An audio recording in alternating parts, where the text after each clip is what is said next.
of our knowledge proceeds from what we feel.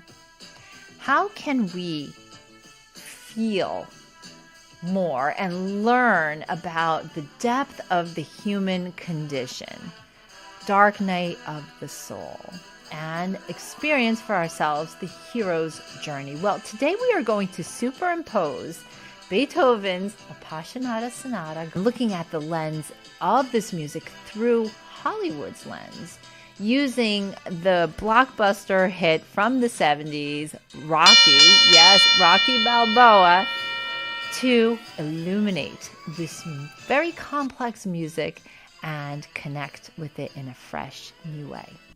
Welcome to Music to Compose You, where the timeless melodies of classical music intertwine with narratives of personal transformation.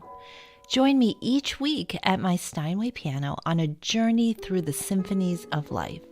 We explore how the power of music shapes our stories, ignites our passions, and leads us towards profound inner growth and physical healing.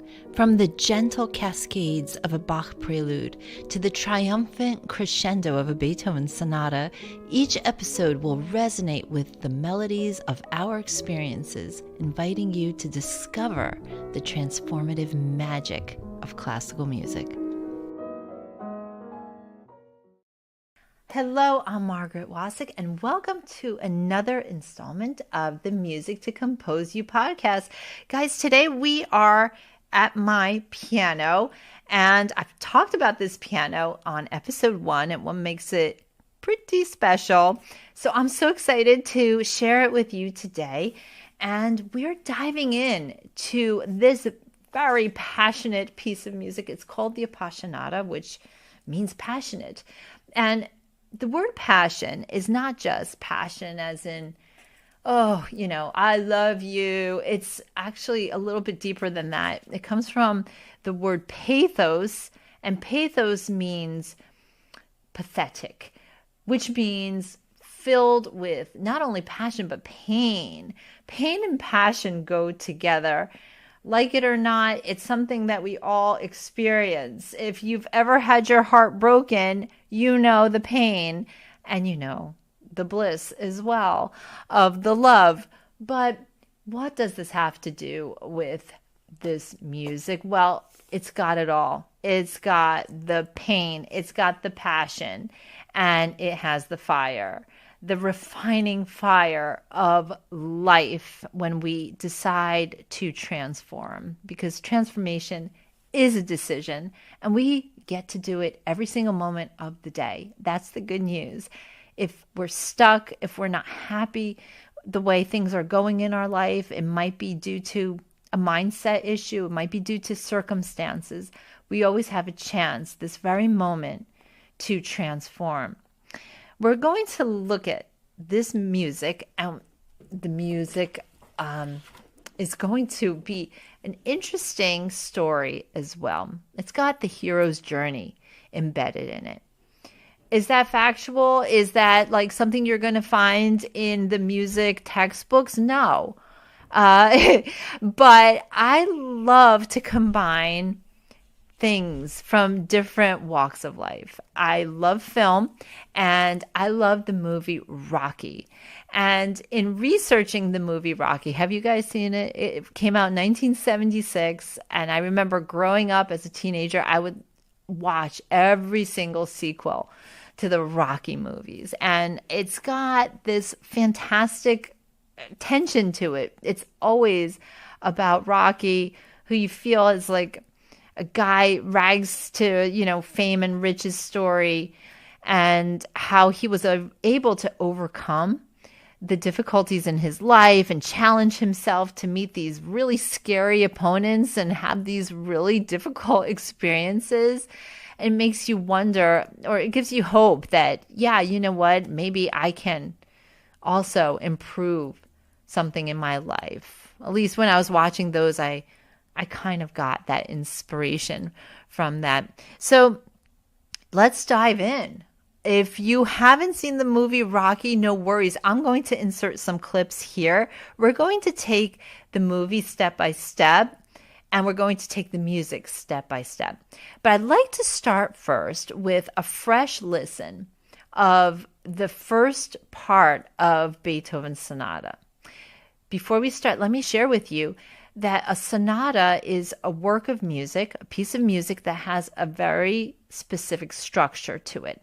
It has an exposition, a development section, a recapitulation section, which relates to the exposition, almost sometimes copies it, but then veers off with a coda, which is technically the ending or a tail end of something. So the way composers would use this format, from Haydn to Mozart to Beethoven to Liszt, all these composers used it in very fresh ways.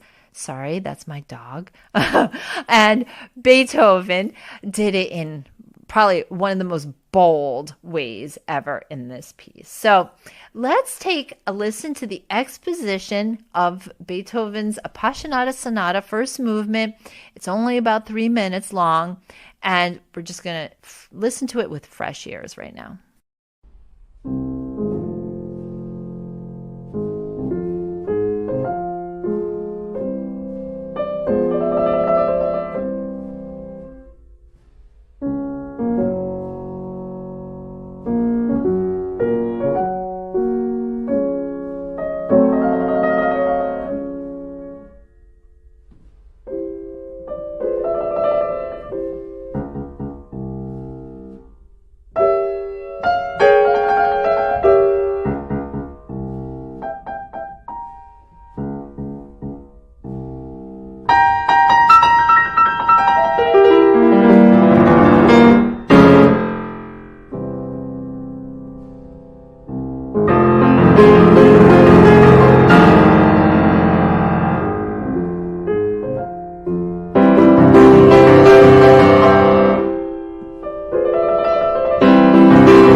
So upon listening to it, I'd like you to think about how it made you feel. What mood did it have? What experience did you have when you listened to it? Did you feel that it was flowing, or did it challenge you? Was it difficult to listen to? What did you like about it? Was it compelling, and why? These are just questions to ask as you listen, because listening is an action verb. We really have to engage. These days, because we hear so much, we have sort of evolved to be able to let things really passively enter our ears and not be attentive to it. So in this, the invitation is to listen without interruption, without distraction, to really listen to the elements within it. So, in order to make that a little easier, I'm going to break apart some of the features of that exposition we just heard, and again, overlay it with the story of Rocky and that movie. So, that movie has a built-in template to it. It's called The Hero's Journey. And The Hero's Journey was made famous in Joseph Campbell's writing. And in it, it's stages of a journey that a hero takes. And Hollywood has used this template for everything.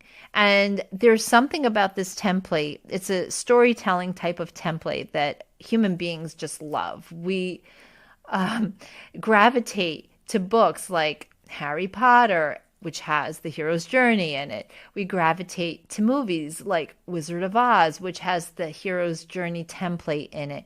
And there's just countless other things. I personally do believe that there is a hero's journey story within Beethoven's writing. And so let's jump into that right now with the first part of the hero's journey. The first part of the hero's journey is the ordinary world. What is, like in the movie Rocky, what is Rocky's situation? When we start watching the first clips of this movie, we see that he is boxing in a club. It's a seedy club. It's not glamorous at all. It's really run down, and it seems like a pretty cringy environment. It's stinky. There's smoke. It's got blood. People are, fighting for very little money, and that's what Rocky does. He fights in this club for real little money, and that's his night job. And in the daytime, he, quote unquote, breaks legs for a local loan shark. So that's what he does. It's not the most fun kind of lifestyle he has, and probably he's unhappy with it. So that's his ordinary world. Let me read to you a little bit about that ordinary world in The Hero's Journey. It's the normal life of the hero at the start of the story before the adventure begins. So for Rocky, it goes that Rocky isn't even a has-been boxer. He's the definition of a never was. At night, he's a club boxer fighter, fighting brutal fights for a few bucks. During the day, he's the local muscle for a loan shark. Every moment of his life, Rocky is seemingly reminded of how he's nothing but a bum. So let's now superimpose that with the opening of Beethoven's Appassionata Sonata. And we're going to listen to what the characters are here. So for the movie Rocky, we're introduced to Rocky. We're introduced to Mickey, who is the owner of the club in the exposition. We're introduced to Adrian, who works at the pet store, and he has a crush on her, and he's little by little getting to know her more. And so that's a potential love story going on, and a bunch of other supporting characters. So those are the main ones. Now, for Beethoven, we're going to also meet characters. So I'd like to introduce you to character one, which is the down sliding theme. So the music starts like this, with a slide of 3 notes going down. Woo! Those notes going down, plus this dark key of F minor, really sets this up as dark, smoky, kind of like the opening scene of Rocky. It's not good. But then the music twirls up,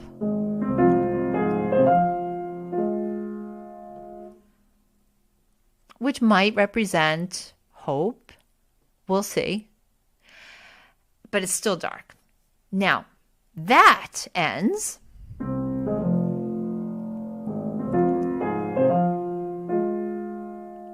with something that is totally coming from out of the blue, out of nowhere. It's like, where did this next piece of music come from? And this is the next segment.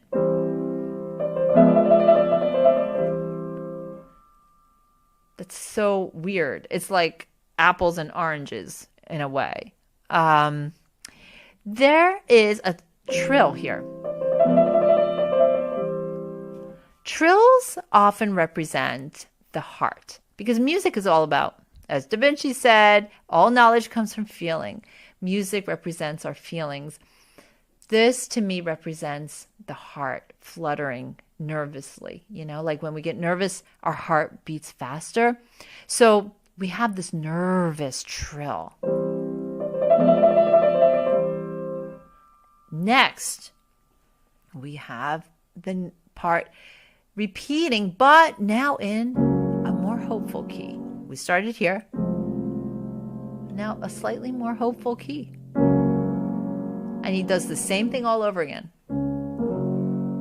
But it sounds much more positive.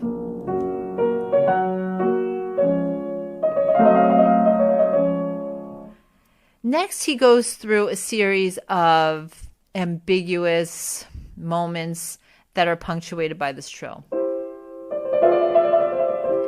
And now comes the fateful four notes, the fateful four. Listen up for those for the entire piece because it will be coming back. The fateful four notes.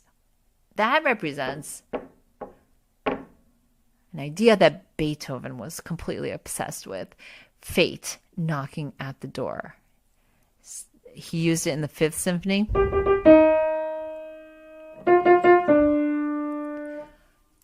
And many other places as well. That is a feature of this. And what is the fate he's talking about? Fate is a force, a destiny, something he can't escape. It's for his own good. But in this case, fate has a challenge. He's coming and knocking on the door with a challenge to Beethoven saying, you know, can you do this, please? I'm asking you to elevate yourself to this new way of thinking, this new way of being, which means being a composer while being completely deaf. Will you elevate yourself to this challenge? That is the invitation, fate. Of course, nobody wants to go deaf, and certainly not the greatest composer in the world to go deaf. It seems almost like a cruel joke. But here he's fighting the fate, which is a theme that's also going to be represented in this piece. Right after this, we have this rebuttal. Must it be so? Do we have to do this? Do I have to actually go through this? Fate says, there's no other way. It's like the Ryan Halliday quote, the obstacle in the path is the path. That is the obstacle, you know. Of course, right away, we see so many opportunities in this overlay where we can use this to just tell our story, to put ourselves in whatever difficulty we have, using this as our model to push through, to transform, to feel all the feelings associated with that struggle, with that challenge. And feelings, like music, are simply energy that must be expressed. We can try to shove the feelings down and not have those feelings, or distract ourselves with other things so that we will not feel those feelings. But those feelings never go dormant. They don't go away because it's an energy. And as we know, energy never dies. It's simply transformed. So feelings that can't be expressed will become toxins in our body. I do think this is why music is such a healer, is it helps us to experience those emotions in a way that is so healthy and so freeing, because every note resonates inside of us. And perhaps even this note is resonating with a certain feeling that needs to be dealt with, because it's all about frequency matching the frequency with that feeling. So we have the setup. Beethoven's main characters have already been set up. There's one last push before we close out that section, and that's this like crashing down, this very difficult and crazy and really out of the blue, thunderous crashing of arpeggios.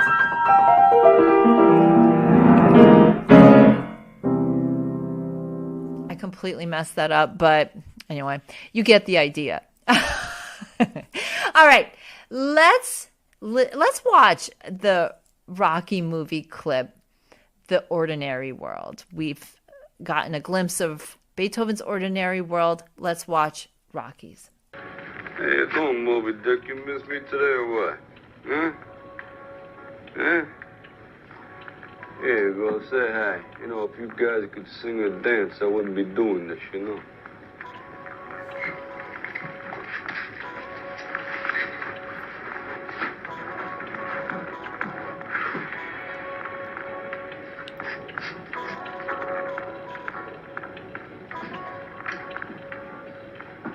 And this turtle food I got here, this turtle food I got here had more flies in it. No more moths in it than flies. No fly, more moths than who the hell cares?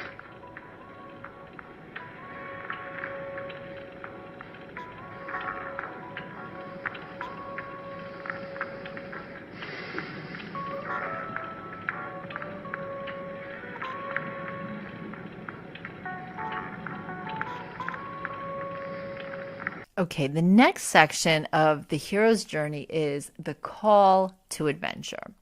The hero is faced with an event, conflict, problem, or challenge that makes them begin their adventure. So for Rocky, it means that Apollo Creed comes now into the picture, a new character.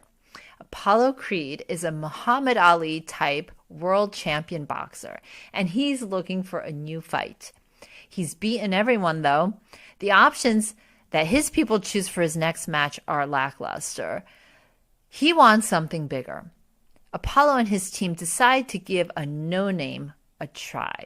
They go through many options until Apollo finds Rocky, the Italian stallion Balboa. As Rocky shows up at Mickey's boxing gym, he's given a message that he's been requested to appear at the offices of Apollo's promoting partner. Rocky thinks that they're just looking for a local sparring partner for the champ, but when he shows up, he's quickly offered the chance to fight for the title.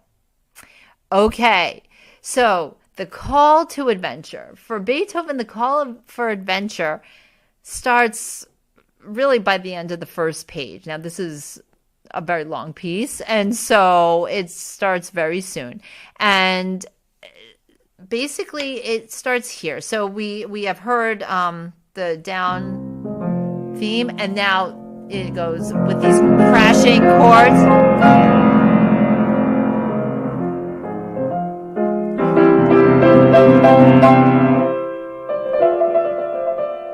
And then more crashing chords. Now here, I believe that this note takes us to the call to adventure begins. It's almost like you could hear the insistence that there is something happening. You know, it's, what is this? What is this?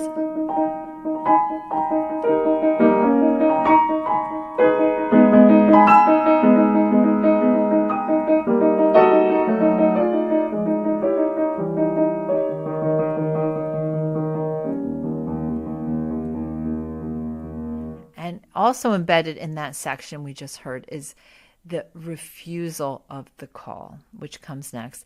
Let's watch how Rocky has a refusal of the call. So the setup is that the hero initially refuses the adventure because of hesitations, fears, insecurity, or any number of issues. And what we just heard expresses a lot of ambiguity, a lot of insecurity. Insecurity.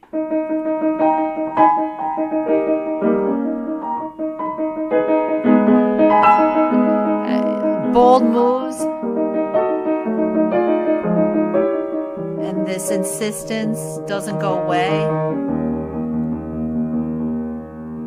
You know, there's something there. It's almost like a persistent call, like something must change, something must happen.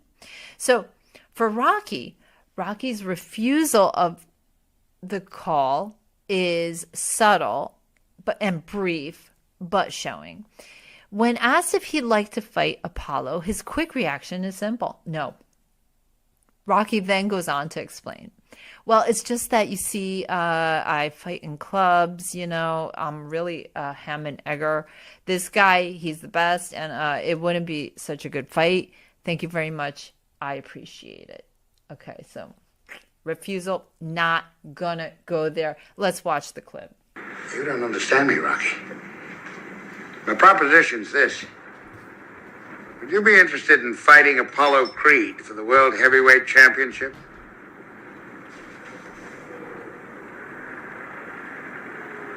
No.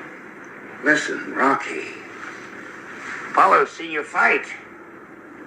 He likes you. He wants to fight you. Well, it's just that, you see, I fight in clubs, you know, and I'm really a ham and egger. This guy, he's the best, and it wouldn't be such a good fight. But thank you very much. And now we are at the heroic section of the hero's journey. After the refusal of the call, there's usually another event that's going to happen. Maybe someone's going to say something that inspires a change of mind. And in Rocky's case, that happens when the promoter quickly convinces him to take on the fight after preaching to him about the American dream. He gets a glimpse of what is possible. Rocky, do you believe that America is the land of opportunity? Yeah. Apollo Creed does. And he's going to prove it to the whole world by giving an unknown a shot at the title. And that unknown is you. He picked you, Rocky. Rocky, it's the chance of a lifetime. You can't pass it by. What do you say? Now, in Beethoven's case, we're going to get more into this moment of Beethoven's life where he writes a letter known as the Heidelstadt Testament. And that sounds very fancy, but really the nuts and bolts of it is that he was writing his goodbye letter. It was a suicide note. And it was because he was giving up on life. He couldn't imagine continuing with this infirmity, this deafness, which also was chronic pain physically for him. And it also meant social isolation. There were no hearing aids. The hearing aid of the time was basically for somebody to talk into your ear with something as big as a tuba. And it was too humiliating for him. He already had enjoyed success as a composer, and this was so humbling. And he couldn't even imagine who would take a deaf composer seriously. And he writes this letter, and he refuses to go on with his life. That's the refusal of the call.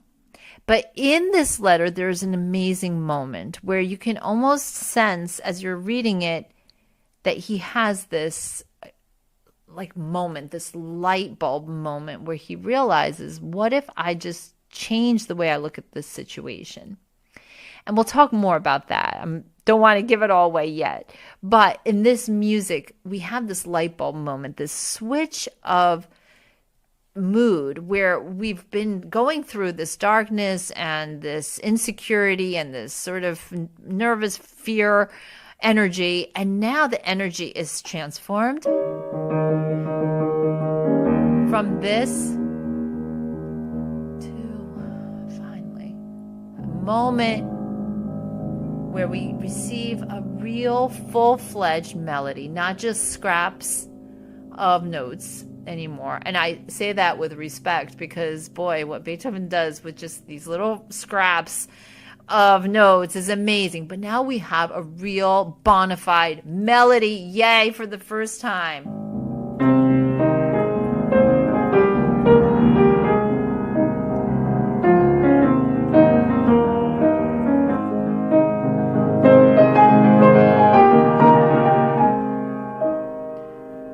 And truly, this is a heroic moment. This is for him moving out of that darkness, despair, and for a brief moment at least, having that light, It's so, again, Beethoven writes in a letter. I want to read you just a bit of this letter that he writes to one of his great mentors, a prince named Prince Lichnowsky, and in it, he writes, I must confide in you about a personal struggle that has been a heavy burden upon me. The persistent ringing in my ears, a malady that I can scarcely describe, has been an ever-present challenge. This affliction, which seems to grow worse with each passing day, has tested my resolve and my patience. Yet, I remain determined to rise above this adversity and to continue composing music that speaks to the essence of the human experience. I love that. He writes why he's doing it. It is the human experience that he invites us to step into. We might not be experiencing deafness and those particular circumstances, but nobody can get through this life unscathed without some big crises. And so we can relate to all the feelings in this piece already. That nervousness, that waiting, like for whatever it is, that doctor's report, or that waiting for the phone to ring to make sure that your kid is safe, because they've been out so long and you haven't been able to reach them. That nervousness that happens when you're not sure if you're going to get that job and you're waiting for that email to go through.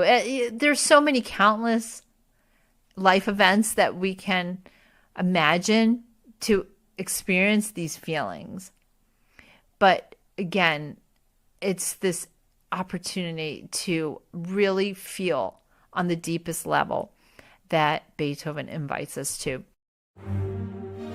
Take 2 symphonies and call me in the morning. Those are the words expressed by Elena Manis in her book, The Power of Music. My friend, let me ask you a question.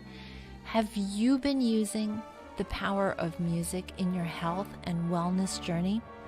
If not, then there's no better time than now to jump in. Because we live in a modern time that is filled with noise, where finding peace and clarity can sometimes seem impossible. However, by tapping into the notes of classical music and the timeless messages of wisdom found within, we have a powerful transformational tool that we can use today. But you might be thinking, well, classical music has never been my thing. How do I connect to it? How do I listen and actually like it, engage with it, and have it be a reflection of my feelings and emotions? Welcome to the Music to Compose You podcast. Here we connect the dots, bringing together the beautiful masterpieces of classical music, the stories behind the compositions, and the composers that wrote them. The benefits of classical music are sky high, From reducing stress and anxiety to boosting concentration and creativity, classical music harmonizes your mind and body, elevating your everyday experiences. And you can try it right now. Feel the soothing melodies wash over you, improving your mood, enhancing your cognitive abilities, and promoting restful sleep. Let the melodies of Mozart, Beethoven, and Bach be your companions on a journey to wellness. Download Sound Sleep, a collection of soothing piano masterpieces that soothe your nervous system and harmonizes the brain, creating an atmosphere of peace just perfect for bedtime. Try it by going to musictocomposeyou.com, and while you're there, be sure to join the newsletter where I share the latest behind-the-scenes footage of the podcast and access to special events, concerts, and goodies reserved just for subscribers. So thanks so much for being part of the Music to Compose You family. We are embarking on a fun journey. I'm so happy you're here for the ride. Let's let our soul song sing and see what this music reveals to us about ourselves.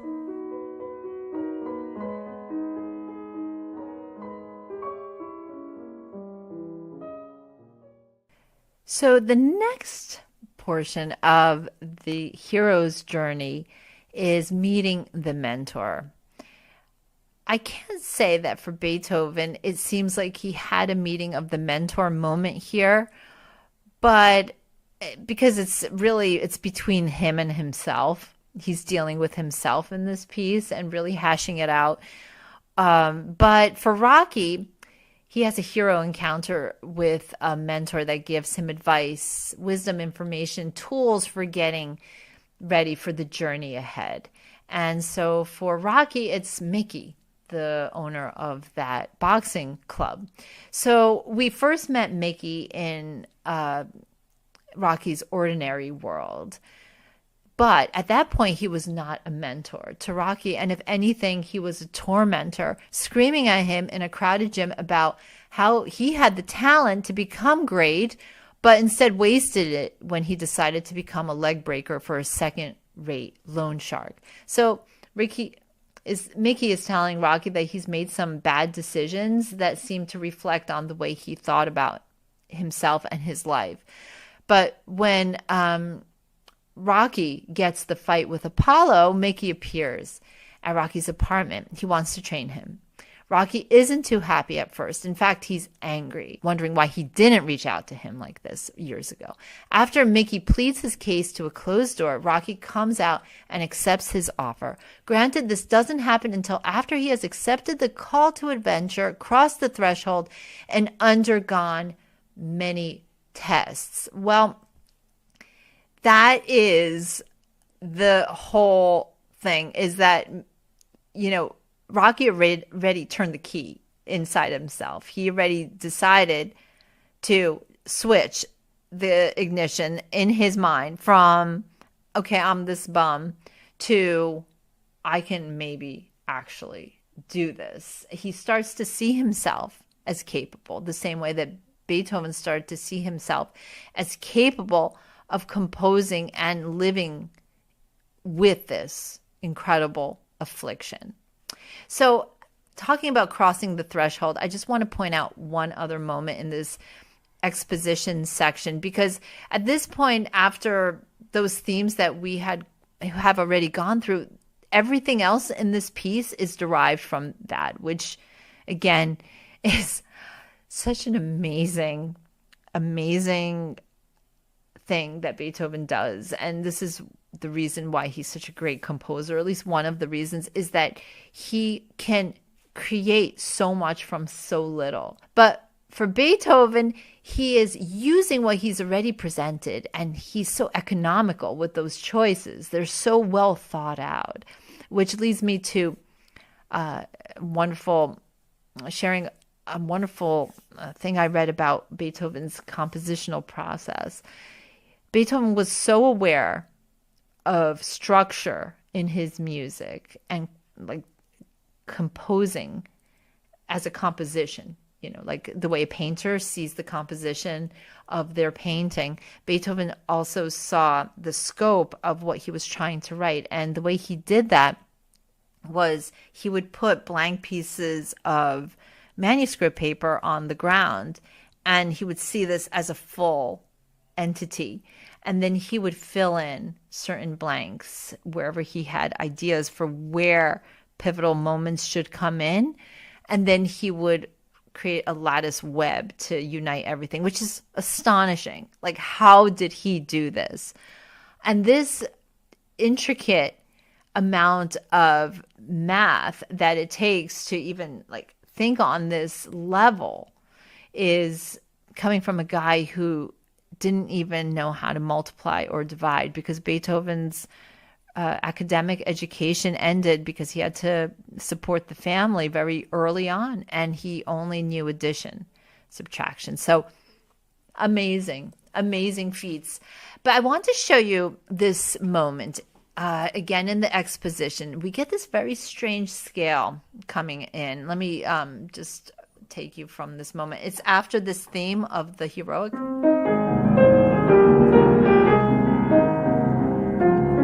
Right after that comes.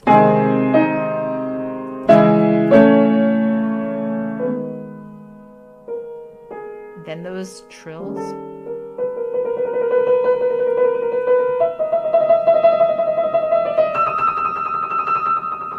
Then it comes to this really eerie scale.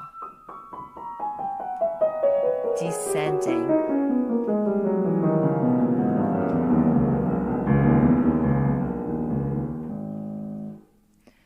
It's so unusual. It's like, oh, this ride in a, foggy sea in a boat, and you're just like being drifting into a new world. For me, this feels like the crossing to a new threshold, very much in the hero's journey. So let's take a listen to the exposition again and see how this discussion has influenced the way we hear it.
Okay, so I'm just curious, how does it sound now after we have kind of gone in and like listened with new ears and talked about this overlay of the hero's journey? Does it compute? Do you feel that? Does it change your experience of listening to this music? Does it add to it? Does it not add to it? I'm very curious to see this because for me, as a musician, I have, since that one lesson that changed my life, which I talked about in last episode, I've always come to the music with this notion of meaning. Where's the meaning? What is the composer trying to say? What are the clues, the context clues that leads to that? What is this language really getting at? So anyway, that meaning does change things. So I'm just curious if this overlay helps you to connect with this music a bit more. So with that, I'd like to wrap up this podcast, also reminding you that we have this fun Patreon group starting. We're going to be doing a midsummer book reading of a great book that also has some music interlaced with it. I don't want to give it away yet, but do come over to the Patreon and take a look, and I'll have all the details there for how you can join and when we'll be starting and all that. And also inviting you to come to the website musictocomposeyou.com, where there are free downloads for music to help with all sorts of life and wellness condition. And there is a free download for sound sleep. And we know that there's certain rhythms in music that do help us to regulate and get ready to rest. So that is there for you as a gift. And also tell your friends, help me to grow this podcast. I would love that. And let me know how you like this. What has your experience been with the hero's journey overlay on this piece? So thank you for joining. And I look forward to seeing you next week, where we continue the exploration. We finish out the hero's journey with movement 1 of this Beethoven sonata. If you're a piano learner of any age or level and feel blocked in your playing, I have some good news for you. Do you get tired of hitting the same notes over and over again? Does your progress feel stagnant no matter how much you practice? Worse yet, do you feel disconnected to the music you're playing and starting to feel tension creep up your forearms, hands, and shoulders? For many piano players, poor technique and tension can hold them back from reaching their full potential. But fear not, because there is a solution. Introducing the Golden Tone Technique, the revolutionary program designed to unlock your true potential and transform your playing. You'll learn proven techniques to release tension in your body, allowing you to play with greater ease and fluidity. The Golden Tone Technique is an integrated body, mind, and spirit approach to piano playing based on archived methods from the 19th century. On a personal note, I'm a classical pianist, and my road to Carnegie Hall was far from simple. Because of tendinitis, at age 19, I had to stop playing completely. I thought I would never fulfill my dream of becoming a concert pianist until I discovered an archive method and approach from the past that was based on the power of piano tone. When I learned this secret, it released all the tension in my body and allowed me to express myself in a way that I hadn't known possible. It was the ticket to true pianistic freedom. A big problem in modern piano playing methods, the kind usually popular on YouTube, is that they follow a more is more approach. Whether it's the promise of learning 10 songs in 1 week, or racing to play scales as fast as possible, they miss one crucial part of the puzzle. When you know this secret, it unlocks a world of joy at the piano, where you connect to each and every note, playing with a newfound ease, accuracy, confidence, and creativity. Try it right now with a 3-part free video training on musictocomposeyou.com/golden tone. Here's some testimonials from people that have watched this free training. Mick from Australia said, "I can't describe in words what I got out of these videos. In fact, it was like a blockage was released. It was so special to me." Joel from South Carolina said after watching, quote, "I started playing better almost immediately. I highly recommend this." Rodney from Washington said, "Margaret's enthusiasm, passion, and knowledge provided me with new musical skills I thought I would never achieve." Break through to the next dimension of your piano playing, no matter what level you are at, and have dream experiences at the instrument every single time you touch a piano key. To experience it today, watch the free 3-part training on musictocomposeyou.com/golden tone.